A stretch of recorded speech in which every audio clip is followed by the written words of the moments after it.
Welcome back to my channel স্বপ্নের উড়ান। আজকে আমি তোমাদের জন্য একটি গ্রামারের সিরিজ নিয়ে এসেছি। আজকে আমরা করব সেটা হচ্ছে কারক ও বিভক্তি।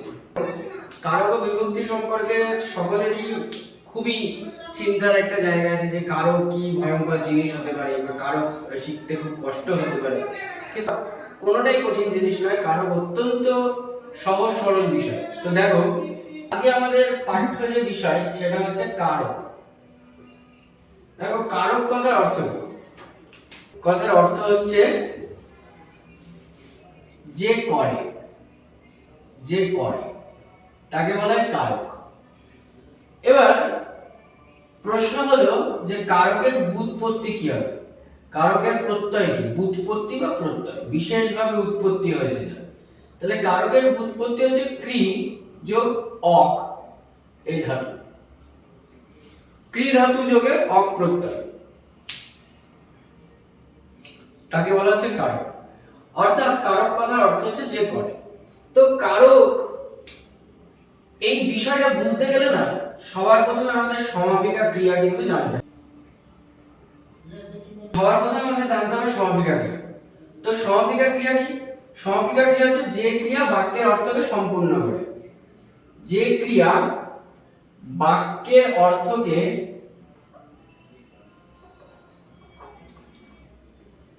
সম্পূর্ণ করে তাকে সমাপিকা ক্রিয়া বলে।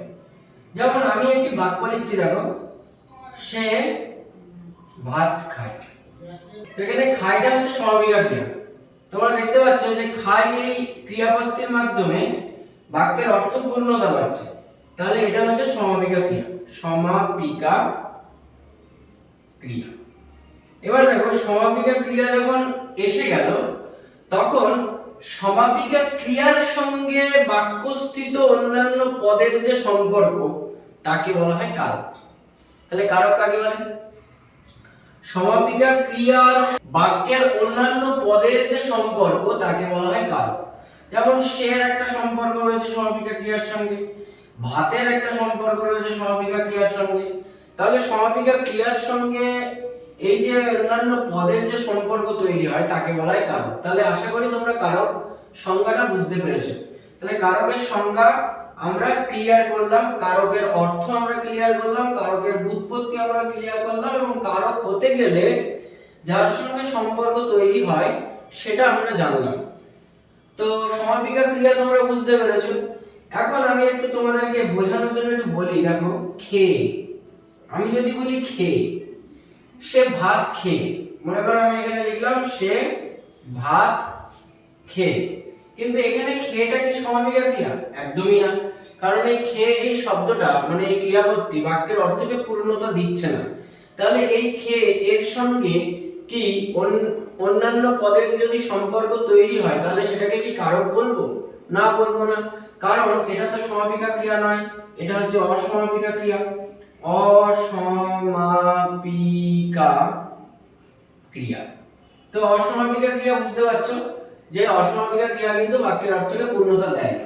তো এই যে টোটাল সিনারিওটা আমি তোমাদের সামনে তুলে ধরলাম কারক সম্পর্কে, এটা আশা করি তোমরা বুঝতে পারলে। তাহলে এর সাথে আমরা আরেকটা জিনিস আজকে একটু জেনে নেব, সেটা হচ্ছে কারকের প্রকারভেদ। কারক কয় প্রকার তোমরা সবাই জানো, যারা পড়েছো কম বেশি, তবুও আমি তোমাদেরকে একটুখানি বলে দিচ্ছি বিষয়টি। দেখো, তো চলো দেখে নেওয়া যাক কারক কয় প্রকার। কারকের শ্রেণী বিভাগ।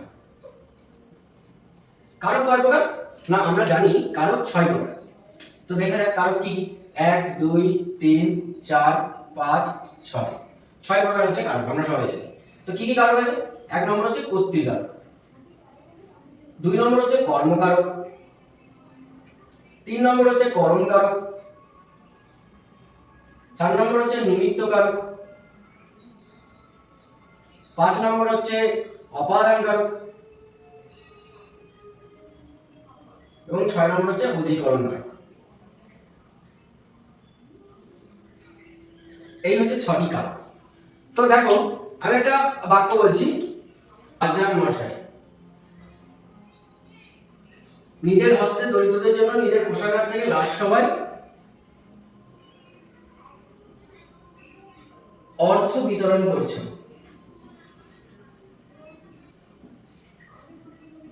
এই এত বড় বাক্যটা আমরা লিখে ফেললাম।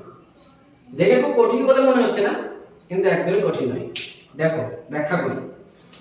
দেখো এখানে ক্রিয়াপদ কোনটা? এখানে এই বাক্যটার মধ্যে ক্রিয়াপদ হচ্ছে বিতরণ করছে, তাহলে এটা হচ্ছে সমাপিকা ক্রিয়া। এবার আমি বলেছিলাম যে সমাপিকা ক্রিয়ার সঙ্গে বাক্যস্থিত অন্যান্য পদের যে সম্পর্ক তাকে বলা হয় কারক। তো দেখা যাক সমাপিকা ক্রিয়া কে বিতরণ করছে, কিসের দ্বারা বিতরণ করছেন, কাদের জন্য বিতরণ করছেন, কোথা থেকে বিতরণ করছেন, কোথায় বিতরণ করছেন, কি বিতরণ করছেন। তো এই যে এতগুলো প্রশ্ন আমরা করলাম এবং তার প্রতিটার উত্তর কিন্তু আমরা পেয়ে যাচ্ছি। তো দেখো আমরা কি প্রশ্ন করছি, আমরা প্রশ্ন করছি কে, তাহলে কে দিয়ে প্রশ্ন করলাম কে, তাহলে কি পেলাম উত্তর? রাজা মশাই, রাজা মশাই। আমরা প্রশ্ন করলাম কি, কি বিতরণ করছে, কি উত্তর পেলাম? অর্থ। আমরা প্রশ্ন করলাম কি দিয়ে, কি দিয়ে, উত্তর হচ্ছে হস্তে, মানে হস্ত দিয়ে, আমরা হস্তে বলে লিখলাম। তারপরে নিমিত্ত কারক দেখো, আমি বললাম কার জন্য, কার জন্য বিতরণ করছে, উত্তর কি? দরিদ্র, দরিদ্রদের জন্য।